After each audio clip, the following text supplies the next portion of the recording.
Let's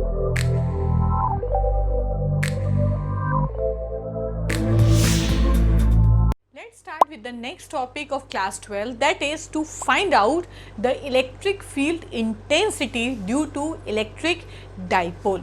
अच्छा बच्चों, उसके लिए सबसे पहले आपको ये जानना पड़ेगा कि इलेक्ट्रिक डाइपोल क्या है। तो मैं आपको यही बोलूँगी कि मेरा वीडियो इलेक्ट्रिक डाइपोल ज़रूर रेफ़र कर लीजिएगा इस लेक्चर से पहले, ठीक है।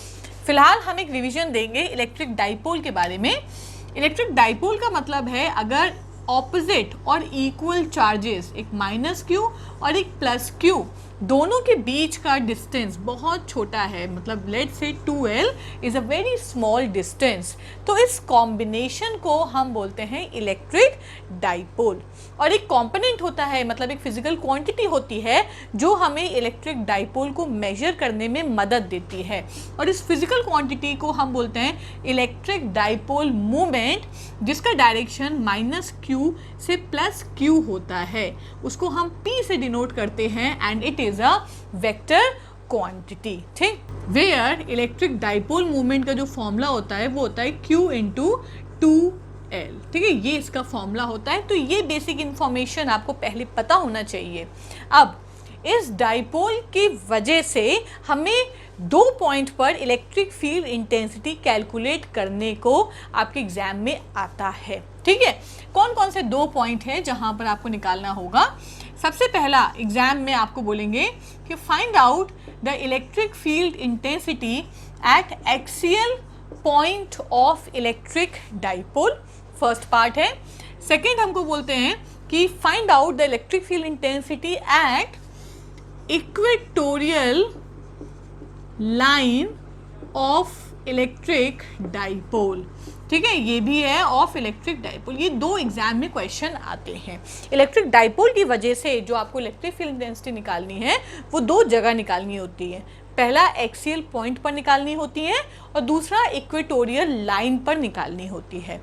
एक्सियल पॉइंट का एक और नाम होता है जिसको हम बोलते हैं एंड ऑन पोजीशन, और यहाँ पर इक्वेटोरियल लाइन का एक और नाम होता है जिसको हम बोलते हैं ब्रॉड साइड ऑन पोजीशन, ठीक। किसी भी नाम से आपके एग्जाम में आ सकता है, या तो वो इक्वेटोरियल बोलेगा, या तो ब्रॉड साइड ऑन पोजीशन बोलेगा, या तो एंड ऑन पोजीशन बोलेगा, या तो axial point of electric dipole बोलेगा। तो सबसे पहले और आज के हमारे टॉपिक में हम कवर करेंगे axial point of electric dipole या फिर एंड ऑन पोजीशन, इसके बारे में आज हम बात करेंगे।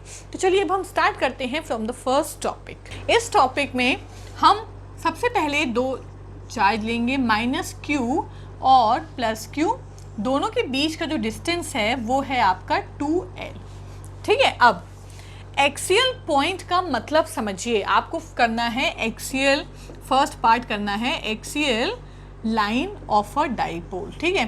तो एक्सियल लाइन का मतलब क्या होता है, मतलब एक्सियल पॉइंट बोलो या axial point of a dipole बोलो, ठीक है। चलो, इसका मतलब क्या होता है कि अगर हम एक इलेक्ट्रिक डाइपोल लें और उस डाइपोल का जो एक्सिस है, ये आपको देखा ना, ये उसका एक्सिस है, उसके एक्सिस पर अगर कोई पॉइंट ले लें, let us suppose the point is P, और पॉइंट P पर आपको इलेक्ट्रिक फील्ड इंटेंसिटी कैलकुलेट करनी है, तो ये हमारा डेरिवेशन है, ठीक है। आपको करना क्या है कि ये डाइपोल है और उसके एक्सिस पर एक पॉइंट P हमने ले लिया, जहां पर हमको इसके द्वारा इलेक्ट्रिक फील्ड इंटेंसिटी कैलकुलेट करना है। तो चलिए अब हम स्टार्ट करते हैं डेरिवेशन से। देखिए बच्चों, सबसे पहले हम एक काम करते हैं कि पॉइंट P और इसके बीच का डिस्टेंस, बिल्कुल सेंटर ऑफ द डाइपोल, इन दोनों के बीच का डिस्टेंस हम ले लेते हैं R, ठीक है। यहाँ तक डिस्टेंस R ले लिया। अब क्योंकि ये सेंटर है तो ये डिस्टेंस L हो जाएगा और ये डिस्टेंस भी L हो जाएगा, ठीक। अब सबसे पहले प्लस Q देखिए, प्लस Q पॉइंट P पर किस डायरेक्शन में इलेक्ट्रिक फील्ड इंटेंसिटी लगाएगा। तो आपको पता है कि प्लस Q कि जो इलेक्ट्रिक फील्ड इंटेंसिटी होती है वो बेसिकली क्या करता है कि उसकी इलेक्ट्रिक फील्ड बाहर को निकलती हुई होती है, वो एक दूसरे पॉजिटिव चार्ज को रिपल करने की कोशिश करेगा। तो इसका मतलब क्या है, अगर हमें पॉइंट P पर निकालना है तो पॉइंट P पर हमें पॉजिटिव टेस्ट चार्ज एज्यूम कर लेते हैं। हम क्या एज्यूम कर लेते हैं कि यहाँ पर एक पॉजिटिव चार्ज रखा हुआ होगा।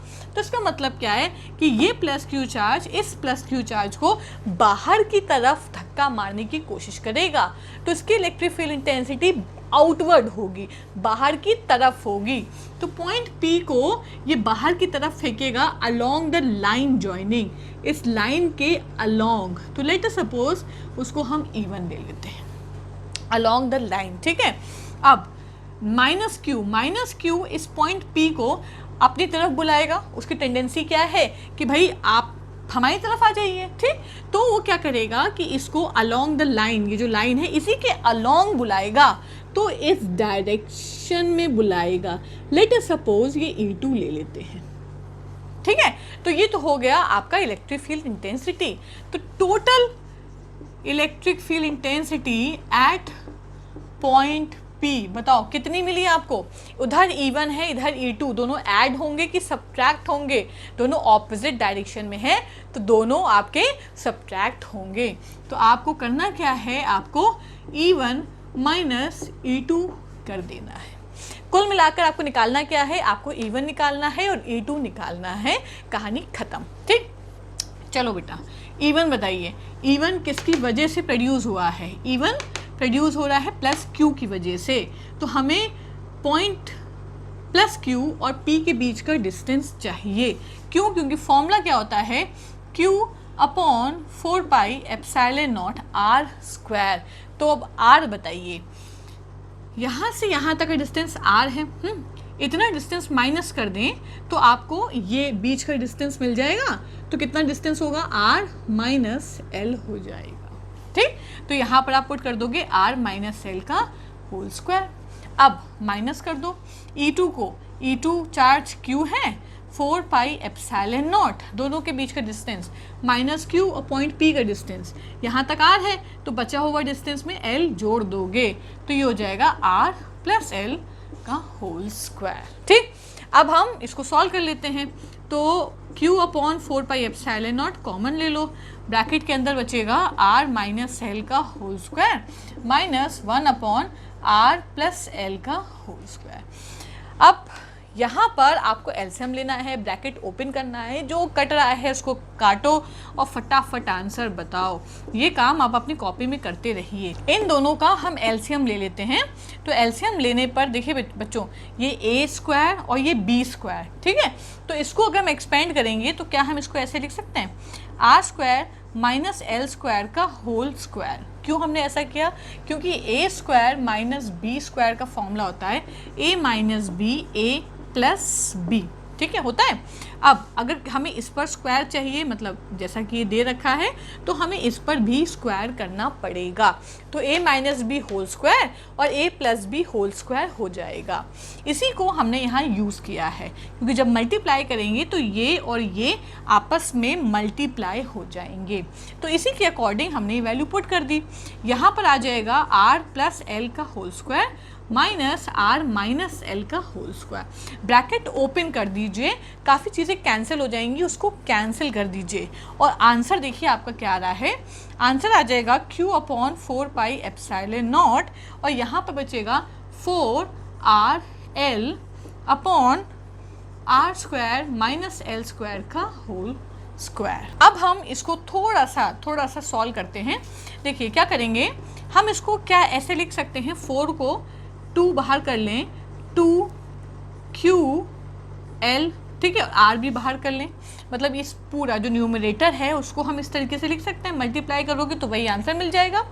हमने इसलिए ऐसे किया है क्योंकि 2QL की जगह हम क्या लिख सकते हैं, डाइपोल मोमेंट। तो आपका फॉर्मूला क्या बनाने की हम कोशिश कर रहे हैं, बेसिकली आपका फॉर्मूला हो जाएगा 2PR upon 4 pi epsilon not R square minus L square का होल स्क्वायर। ये आपका हो गया इलेक्ट्रिक फील्ड इंटेंसिटी।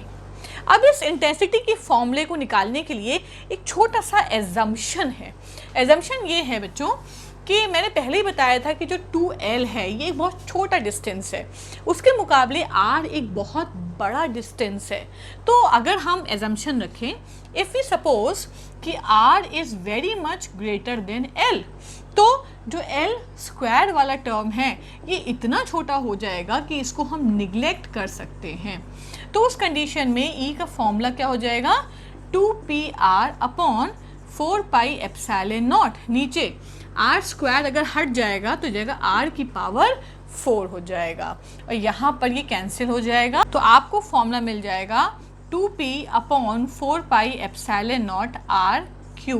तो बच्चों ये फॉर्मूला हो गया हमारा for axial point of an electric dipole, या फिर हम इसको कह सकते हैं एंड ऑन पोजीशन।